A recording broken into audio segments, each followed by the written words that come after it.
बिस्मिल्लाहिर्रहमानिर्रहीम। अस्सलाम वालेकुम। ICS पार्ट 2 लेक्चर नंबर 8, जिसमें आज हम सबसे पहले बात करेंगे कीवर्ड्स की डेफिनेशन देखेंगे और कीवर्ड्स के बाद एक बहुत ही इम्पोर्टेंट टॉपिक वेरिएबल्स का, जो कि लॉन्ग क्वेश्चन के तौर पे कई बार जो है वो आ चुका हुआ है। जो चैप्टर नंबर 9 है, इसमें स्टार्ट में हमारे पास 3 मोस्ट इम्पोर्टेंट लॉन्ग क्वेश्चन है। वैसे तो ये पूरे का पूरा चैप्टर जो है वो एज ए लॉन्ग क्वेश्चन जो है वो कई बार आ चुके हैं इसमें से, लेकिन पहले जो 3 लॉन्ग क्वेश्चन है वो बहुत ज़्यादा इम्पोर्टेंट, जिनमें से एक हम कल पढ़ चुके थे आइडेंटिफायर्स, दूसरा आज पढ़ेंगे हम जो कि हमारे पास वेरिएबल डिक्लेरेशन और इनिशियलाइजेशन। उसके बाद नेक्स्ट जो कल हमारा टॉपिक होगा वो भी बहुत ज़्यादा इम्पोर्टेंट, इन तीनों में सबसे ज़्यादा इम्पोर्टेंट लॉन्ग क्वेश्चन है नेमिंग रूल्स फॉर वेरिएबल। तो सबसे पहले हम कीवर्ड्स की डेफिनेशन की बात करते हैं।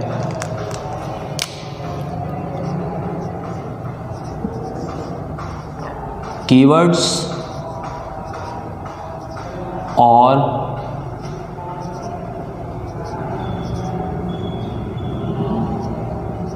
reserved words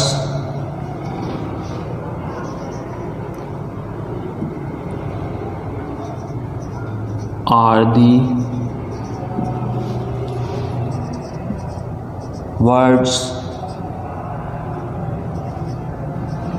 which have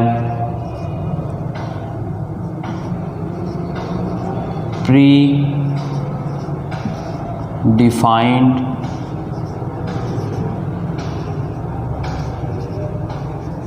meanings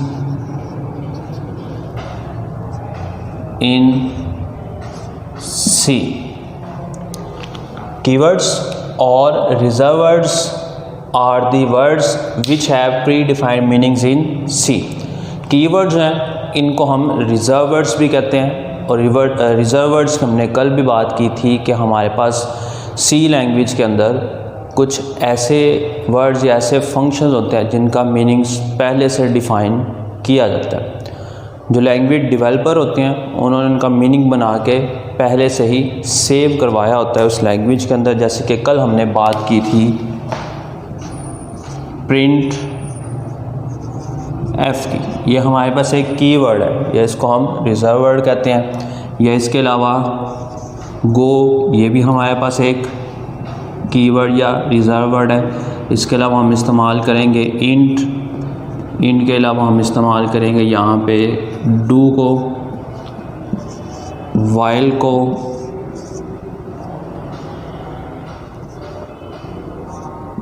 break को। तो इस तरह से ये डिफरेंट कीवर्ड्स जैसे कह सकते हैं रिजर्व वर्ड्स जो हैं वो इस्तेमाल किए जाते हैं सी लैंग्वेज में, जिनका अपना एक स्पेशल मीनिंग होता है। अब ये जो हमारे पास कीवर्ड्स या रिजर्व वर्ड्स हैं, हम इनको रीडिफ़ाइन नहीं करते। रीडिफ़ाइन इस वजह से नहीं करते क्योंकि अगर हम इनको रीडिफ़ाइन करेंगे तो उनका अपना जो स्पेशल मीनिंग होगा वो मीनिंग ख़त्म हो जाएगा, वो उस पर काम नहीं कर सकते। जैसे कि हमारे पास यहाँ पे प्रिंट एफ है, ये हमारी आउटपुट को शो करवाने के लिए इस्तेमाल होता है। अगर हम इसको रीडिफ़ाइन कर देंगे तो ये अपनी आउटपुट को शो नहीं करवाएगा, बल्कि जो हमने इसको डिफ़ाइन किया होगा ये वो काम करेगा। इसका अपना ओरिजिनल मीनिंग जो है वो ख़त्म हो जाएगा। अब हमारे पास सी लैंग्वेज के अंदर जो रिजर्व वर्ड्स या कीवर्ड्स इस्तेमाल किए जाते हैं उनकी तादाद है 32 कीवर्ड्स हैं या 32 रिजर्व वर्ड जो हैं वो इस्तेमाल होते हैं सी लैंग्वेज के अंदर, जिनमें से चंद जो है वो मैंने आपके सामने यहाँ पे लिख दी। बाकी जो है वो जैसे जैसे हम प्रोग्राम्स बनाते जाएंगे तो आपको साथ साथ जो है वो कीवर्ड्स के बारे में बता दिया जाए। उसके बाद इम्पोर्टेंट बात ये कि हमारे पास जितने भी कीवर्ड्स जो हैं वो यूज़ होते हैं वो सारे के सारे कीवर्ड्स लोअर केस में लिखे जाते हैं। किस में लिखे जाएंगे? लोअर केस, अपर केस में नहीं। यानी कि कैपिटल लेटर जो है वो उस पर इस्तेमाल नहीं होते। आपके सामने यहाँ पे ये तकरीबन 6 जो हैं वो कीवर्ड्स लिखे हुए हैं और 6 के 6 जो है वो लोअर केस में लिखे हुए हैं, कोई भी यहाँ पे अपर केस में नहीं है। तो अभी तक हमने बात की कीवर्ड्स की। Keywords are reserve words which have predefined meanings in C, जिनका प्री डिफाइंड मीनिंग होता है, और उनकी कुछ एग्जांपल्स यहाँ पे लिखी और मैंने बताया कि हमारे पास 32 जो हैं वो कीवर्ड्स हैं और इनको लोअर केस लेटर्स में लिखा जाता है। अब इसके बाद नेक्स्ट जो है वो हम अपने लॉन्ग क्वेश्चन की तरफ जाते हैं, जो कि है वेरिएबल्स का।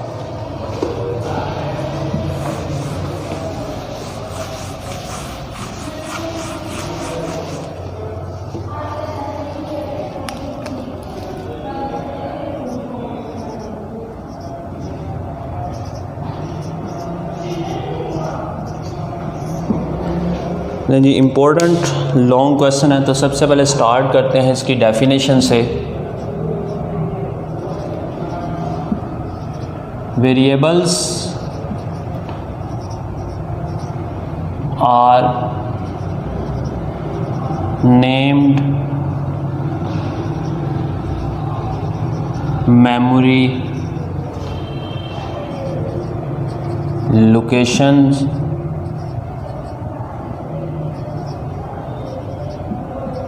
which is used to store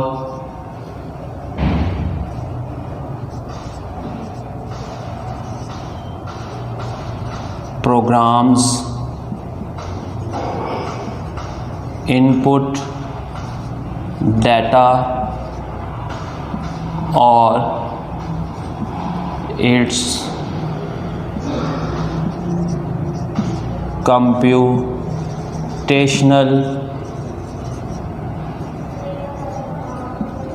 results।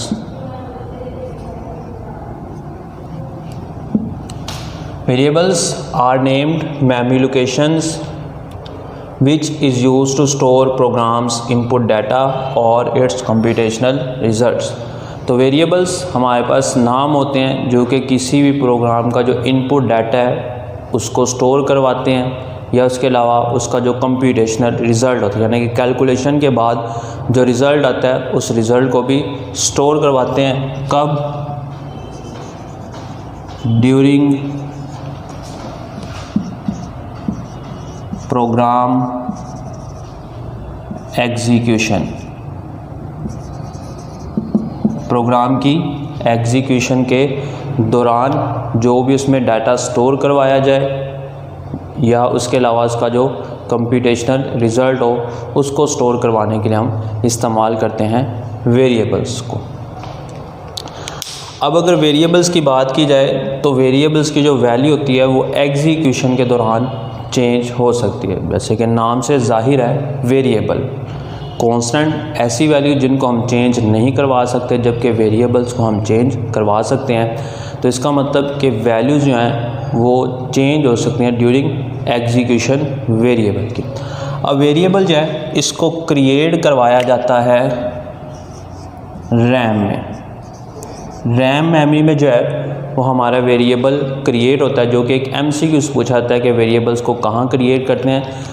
तो रैम रैंडम एक्सेस मेमोरी, जो कि टेम्परेरी मेमोरी होती है। कौन सी मेमोरी होगी? टेम्परेरी मेमोरी होगी। इसका मतलब है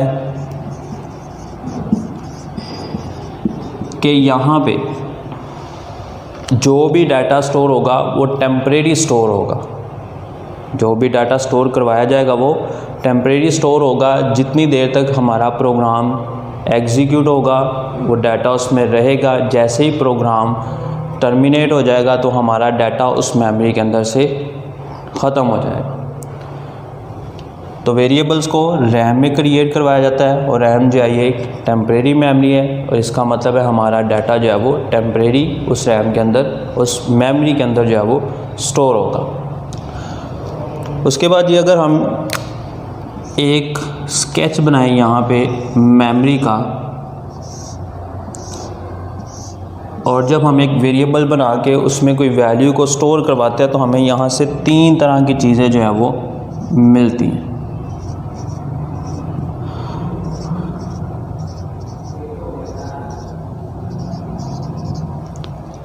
अब ये हमारे पास मेमोरी है जो कि हमें एक इमेजिनरी डायग्राम यहाँ पे बनाई है। ये इसके एड्रेस है 00, इसका एड्रेस है 01, 02, 03, 04 और यहाँ पे हमने एक VAR यानी कि वेरिएबल का नेम रख दिया। तो हमें यहाँ से तीन चीज़ें जो हैं वो मिल रही हैं। सबसे पहले यहाँ पे अगर देखें 01, ये है हमारे पास एड्रेस ऑफ वेरिएबल। ये 12 जो है ये हमारे पास है कंटेंट ऑफ वेरिएबल और यहाँ पे VAR जो आपको लिखा हुआ मिल रहा है ये है नेम ऑफ वेरिएबल। जो भी आप नाम रखेंगे, जैसे मैंने यहाँ पे VAR रखा, अगर आप VAR ना रखना चाहें आप इसका नाम जो है वो ABC कोई भी नाम जो है वो रख सकते हैं अपने वेरिएबल का। तो जब भी हम वेरिएबल बनाते हैं मेमोरी में हमें तीन चीज़ें जो है वो मिलती हैं, address of variable, content of variable और नेम ऑफ वेरिएबल। कंटेंट और एड्रेस जो हैं ये दो अलग चीज़ें होती हैं। जो वेरिएबल का नाम होता है वो उसके एड्रेस को दिया जाता है। तो यहाँ तक हमने बात कर ली वेरिएबल्स की। अब नेक्स्ट जो लॉन्ग क्वेश्चन में पूछा जाता है declaration of variable and initialization of variable. तो हम आते हैं जी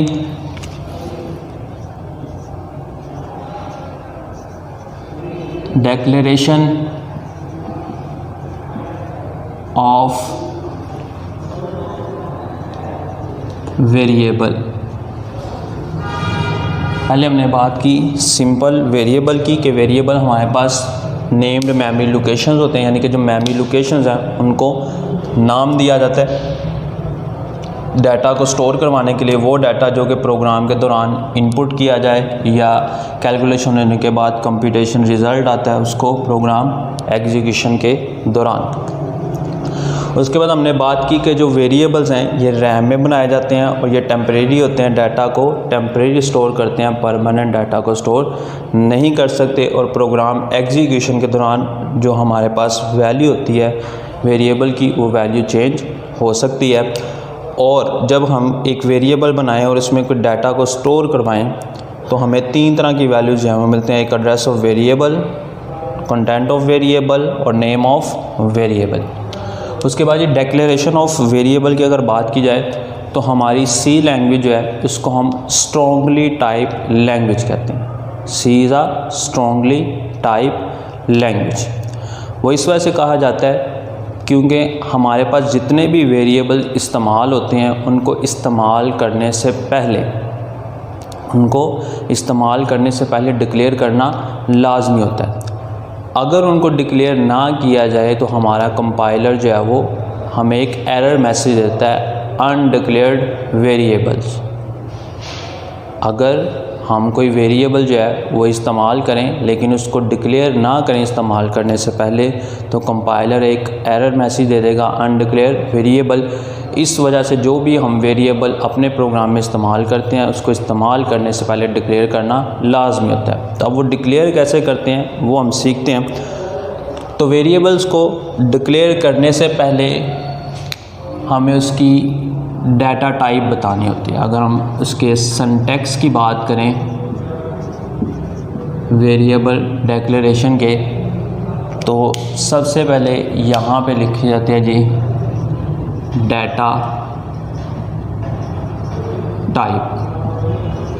डाटा टाइप के बाद वेरिएबल का नेम जो कि हम अपनी मर्ज़ी से कुछ भी रख सकते हैं और उसके बाद सेमीकोलन को इस्तेमाल किया जाता है। सबसे पहले बताना होता है हमने डाटा टाइप के बाद वेरिएबल का नेम और लास्ट पे आता है सेमीकोलन। ये तो जब हमने सिंटैक्स की बात की। अगर इसके बाद हम एग्जांपल देखें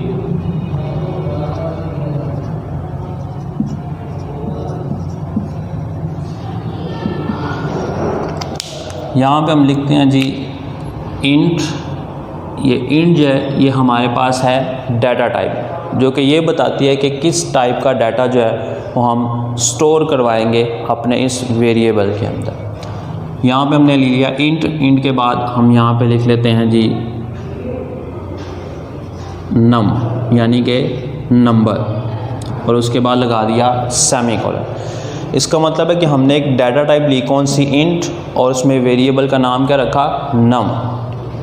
इंट शो करता है कि हमारे इस वेरिएबल के अंदर जो भी स्टोर होगा वो सिर्फ नंबर्स होंगे, उनके अलावा कुछ भी, जो कि 0 से लेकर 9 तक कोई भी कम्बिनेशन जो है वो हो सकता है।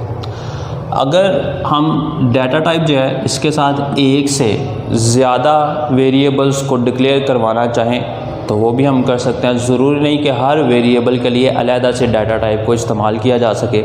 जैसे कि अगर यहीं पे देखें, मैं एक और डाटा टाइप लेता हूँ जो कि इंट ही है, उसके बाद यहाँ पे ले लिया नम, इसके साथ मैंने एक और वेरिएबल को अगर डिक्लेयर करवाना है तो यहाँ पे सेमीकोलन नहीं, सिर्फ़ और सिर्फ कॉमा यूज़ करूँगा। सेमीकोलन नहीं, सिर्फ़ और सिर्फ कॉमा यूज़ करूँगा। उसके बाद नेक्स्ट जो है वो मैं यहाँ पे लिख देता हूँ मार्क्स, इसके बाद फिर कॉमा यूज़ किया।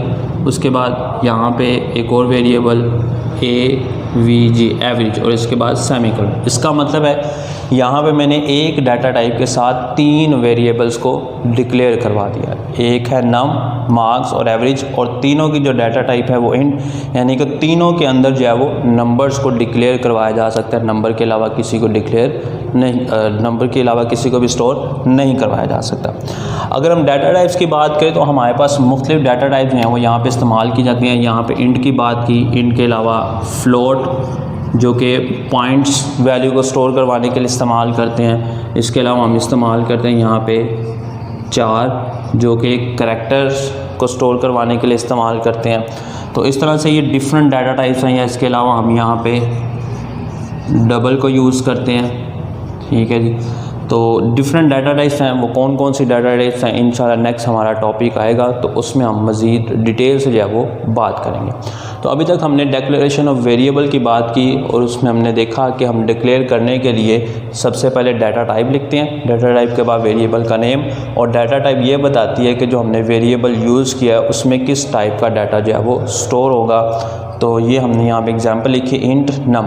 इंट जो है वो हमारी डाटा टाइप, नम जो है ये वेरिएबल का नेम होगा।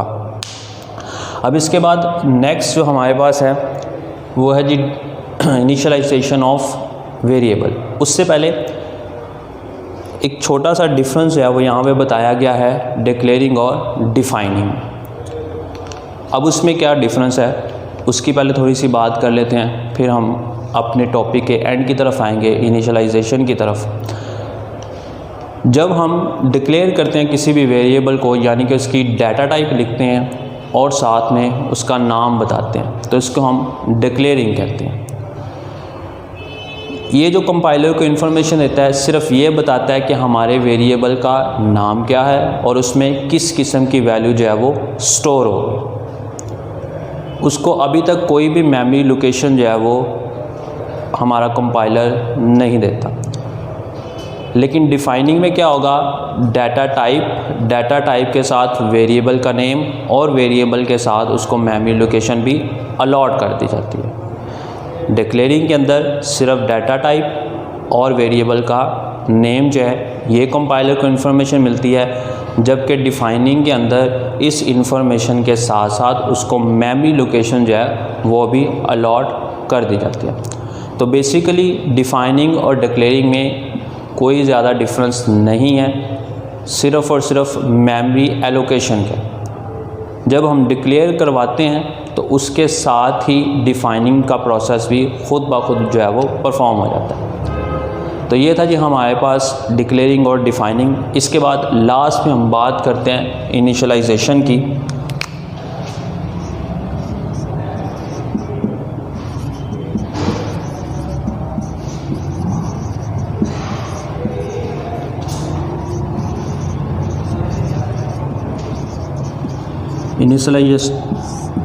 Initialisation of variable. सबसे पहले इसकी डेफिनेशन की बात करते हैं।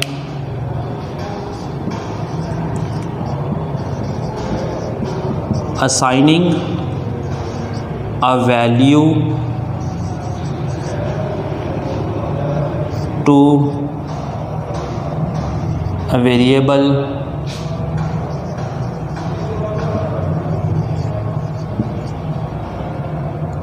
at the time of its declaration.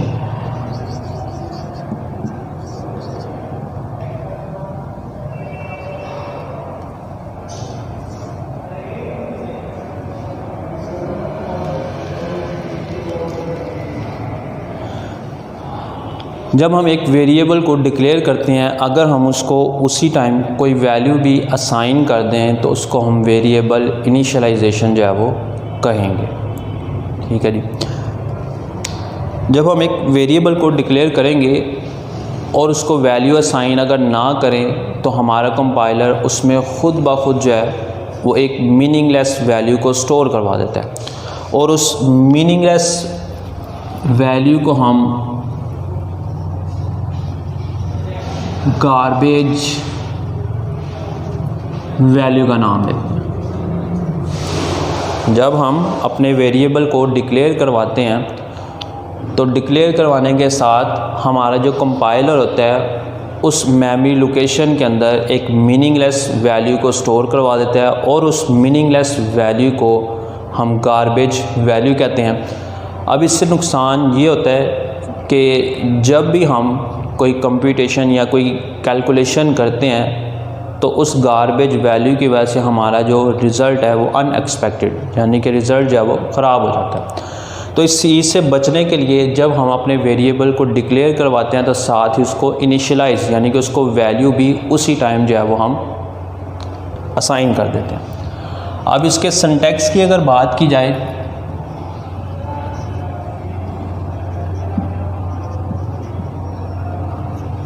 तो इसका सिंटैक्स है हमारे पास सबसे पहले वही डाटा टाइप,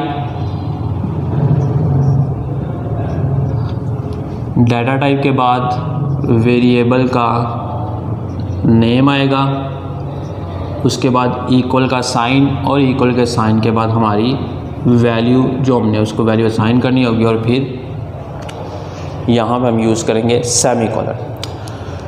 वैल्यू असाइन करने के लिए हम जो साइन इस्तेमाल करते हैं वो है हमारे पास इक्वल साइन। इक्वल साइन को जिसको हम असाइनमेंट ऑपरेटर भी कहते हैं, वो इसी चैप्टर में नेक्स्ट जो है वो हम उसकी मज़ीद बात करेंगे। अब अगर इसकी एग्ज़ाम्पल की बात करें तो हम वही लिखते हैं जी इंट, कि हमने एक इंटीजर, इंट जो है उसको इंटीजर कहते हैं, इंटीजर टाइप डाटा टाइप का जो है वो वेरिएबल लिया, और वेरिएबल का हमने नाम रख दिया यहाँ पे नम, यानी कि नंबर, और इसमें हमने वैल्यू जो है वो स्टोर करने के लिए, वैल्यू इसको असाइन करने के लिए असाइनमेंट ऑपरेटर इक्वल का साइन जो है वो यूज़ किया। उसके बाद हमने यहाँ पे वैल्यू रख दी 10 और यहाँ पे सेमीकोलन लगा। इसका मतलब है कि हमारी मेमोरी, ये जो मेमोरी है, इस मेमोरी पे कहीं पे जाके उसको एक जगह मिल जाएगी और वहाँ पे उसकी वैल्यू आ जाएगी 10 और उसका नाम आ जाएगा नम, और उसको एक एड्रेस जो कि पहले से इस मेमोरी का होगा वो भी असाइन हो जाएगा। यानी कि हमारे पास एड्रेस होगा 03, उसमें जो वेरिएबल का कंटेंट होगा 10, यानी कि 10 वैल्यू, और उसका नाम क्या होगा, नम होगा। इसी तरह अगर हम करैक्टर को स्टोर करवाना चाहें तो उसके लिए 4, यहाँ पे हम लिख देते हैं CH, ये हमारे वेरिएबल का नेम, और उसके बाद यहाँ पे हम लिख देते हैं A। जब भी हमने किसी करैक्टर को असाइन करवाना हो तो उसके लिए हम इन्वर्टेड कॉमास को इस्तेमाल करते हैं। इसके अलावा अगर फ्लोट की बात करें तो यहाँ पे हम ले लेते हैं एवरेज, तो 50.50। तो ये था जी हमारे पास इनिशियलाइजेशन, कि जब हम एक वेरिएबल को डिक्लेयर करते हैं, अगर उसी टाइम उसको कोई वैल्यू असाइन कर दी जाए तो उसको हम कहते हैं वेरिएबल इनिशियलाइजेशन। ठीक है, जिससे हमारा जो गार्बेज वैल्यू है वो वेरिएबल में स्टोर नहीं होती, बल्कि जो वैल्यू हमने स्टोर करवाई हो वो जाके उसमें स्टोर होती है, जिससे हमारा रिज़ल्ट जो है वो ख़राब नहीं हो। तो ये था जी हमारा वेरिएबल्स का टॉपिक, जो कि इम्पोर्टेंट लॉन्ग क्वेश्चन है, पेपर में आ चुका हुआ है। जैसे मैंने शुरू में आपको बताया 3 तरह के लॉन्ग क्वेश्चन जो है वो चैप्टर नंबर 9 में ज़्यादा इम्पॉर्टेंट है, जिसमें से 2 हमने कंप्लीट कर दिए, एक हमारा रह गया जो इंशाल्लाह नेक्स्ट लेक्चर में करेंगे। तब तक के लिए अल्लाह हाफ़िज़।